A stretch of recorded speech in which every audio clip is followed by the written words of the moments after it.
শাহরুখ হুসাইন তন্ময় আপনি জানতে চেয়েছেন বর্তমান প্রেক্ষাপটে ওকালতি করা কি জায়েজ। ভাই শাহরুখ, ওকালতির যে পেশা, এই পেশা গ্রহণ করা বর্তমান যুগে নানা কারণে খুবই বিপদ এর একটি কাজ।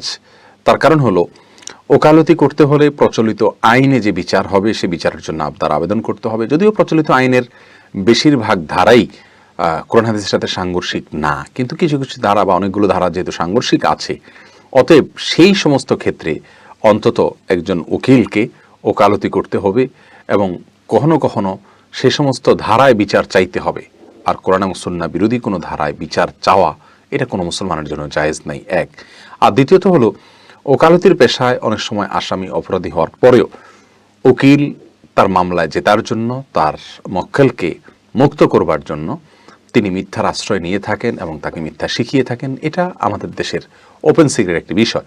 তো এই সমস্ত বিষয়গুলো থেকে অ্যাভয়েড করে যদি তিনি করতে পারেন, অর্থাৎ যে মামলায় কোরআন এবং সুন্নাহ বিরোধী কোনো কিছু নাই আমাদের প্রচলিত আইনে, সে মামলা তিনি লড়লেন এবং কোনো মিথ্যার আশ্রয় তিনি নিলেন না, এরকম যদি হয় তাহলে সেক্ষেত্রে ওকালতি পেশা করা যায় ইনশাআল্লাহ বিইذনিল্লাহ।